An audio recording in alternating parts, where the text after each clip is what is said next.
শুভরাত্রি। হৃদয়টা একটু ভগ্ন হৃদয় হয়ে আছে, কারণ হচ্ছে আপনাদের মাঝে এখন একটা ঘটনা শেয়ার করবো। আচ্ছা ফাইন। সো ইফতারের পূর্ব মুহূর্তে ইফতারি নিয়ে বসে আছি, দোয়ার একটু আগ দিয়ে। তো এক মুসল্লি এমন বললো যে, আমার মুসল্লি না বাট অন্য এরিয়ার মুসল্লি, উনি কথা উঠাইলেন যে, তো মিয়ারা তোমরা কি কোনোদিন হুজুরকে কোনো বিয়া খাইতে পারছো কিনা? ঠিক আছে, এই কথা বলে তারা দেখলাম হাসি ঠাট্টা বিদ্রুপ করলো। সো আমি ওইখানে তেমন উত্তর বা প্রত্যুত্তর কিছুই দেয়নি। চুপ করাটা আমার কাছে মনে হচ্ছে শ্রেয়, সেটাই করেছিলাম। চুপ থেকেছি, কিন্তু মনে অনেক প্রশ্ন জেগেছিল এবং যুক্তি আসছিল মাথার ভিতরে, যেটা তাদের মাঝে শেয়ার করব কি শেয়ার করব না, এটা আর কি প্রশ্নগুলো ফাঁকা ছিল, তাই আর কি শেয়ার করি নাই।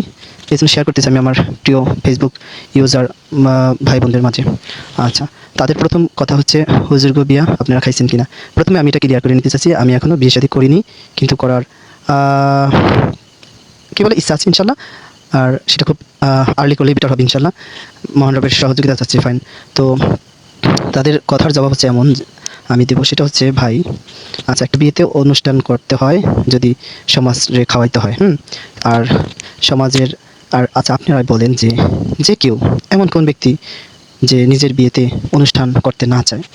আমার কাছে মনে হয় আমি সহ যারা এখন বিয়ে করি না, আমাদের সবার একটা স্বপ্ন কল্পনার ভিতরে থাকে, আমার বিয়েতে আমার বন্ধু বান্ধব থাকবে, আমার আত্মীয় স্বজন, পাড়া প্রতিবেশী, সমাজের লোক, ঠিক আছে, সবাই থাকবে, বড় অনুষ্ঠান হবে, সবাই আনন্দ উল্লাস করবে। হ্যাঁ, এটাই তো যারা এখন বিয়ে করে তাদের স্বপ্ন থাকে। কিন্তু তাদের মধ্যে দেখা যায় বেশিরভাগ ক্ষেত্রে হুজুরা অনুষ্ঠান করতে পারে না বা করে না, যেটা ওই সমাজের ওই মুসল্লি প্রশ্ন রাখলেন যে, আপনারা কি কেউ হুজুর বিয়া খাইছেননি? আচ্ছা ফাইন, কেন খাইতে পারেন নাই? এটার কারণ হচ্ছে, এখন আমি বলবো, সেটা হচ্ছে, আচ্ছা হুজুরদের বেতন কত? হাইস্ট কত হবে? 6,000, 7,000, 5,000, 4,000। আচ্ছা, একটা লোক যদি 4,000, 5,000 টাকা আর্ন করে, তার সংসার, তার ফ্যামিলি, এগুলো আছে না, এগুলো খরচ আছে না, তো সে মাস শেষে সে কত টাকা সেভ করতে পারে বলেন? কয় টাকা রাখতে পারে? তেমন সেভ রাখতে পারে না। তো দেখা যায় একটা অনুষ্ঠান করতে হলে পাড়া প্রতিবেশী, আত্মীয় স্বজন, ঠিক আছে, বন্ধু বান্ধব, সবাইকে খাওয়াতে হলে কী করতে হয়? একটা অনুষ্ঠান করতে হয় বিয়েতে, সবাইকে ইনভাইট করতে হয়। আচ্ছা, সবাই ইনভাইট করলাম, ঠিক আছে ফাইন।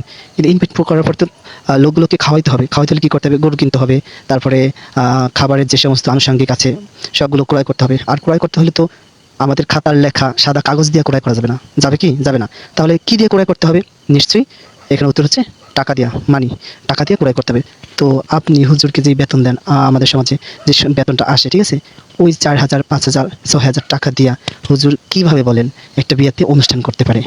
আচ্ছা, সমাজে যেই ভাই, যে চাচারা অনুষ্ঠান করে বিয়ের ধুমধাম করে বিয়েটা করে, আচ্ছা দেখবেন অধিকাংশ হয়তো প্রবাসী ছিল, অনেক পরিশ্রম করে তারা প্রবাসে ইনকাম করে তাদের স্ত্রীদের জন্য স্বর্ণ গহনা নিয়ে আসে, তারপর কিছু টাকা সেভিং করে আনে কি করে, তারা গ্রামবাসীদেরকে ইনভাইট করে এবং খাওয়ায়। এর পরবর্তীতে আবার দেখা যায় তারা নিজেরাও আবার টাকা উঠাইতে পারে। আচ্ছা ফাইন, এটা তাদের কাছে টাকা প্রবাসে যাওয়ার কারণে আছে, ঠিক আছে। কিন্তু হুজুর উনি তো আর কোনো প্রবাসে জানে, তাই না? মসজিদ আছে, তো মসজিদে থাকলে উনি বলেন কীভাবে এতগুলো টাকা একত্রিত করতে পারে? 4,000, 5,000 টাকা, 6,000 টাকা মাসে বেতন পেয়ে, বলেন কীভাবে? তো সে কীভাবে একটা বড় অনুষ্ঠান করে মানুষদেরকে খাওয়াবে? এই জন্যই আসলে মূল কথা হচ্ছে, এই জন্যই হুজুরা আসলে এত বড় অনুষ্ঠান করে না। স্বাভাবিক, যাদের ফ্যামিলি স্ট্যাটাস একটু বেটার, তারাই মূলত হুজুর হওয়ার পরেও তারা অনুষ্ঠান করতে পারে। আর যাদের স্ট্যাটাসটা একটু নিম্নমানের, তারা কিন্তু করতে পারে না। তাই বলে তাকে আপনি লজ্জা দেবেন?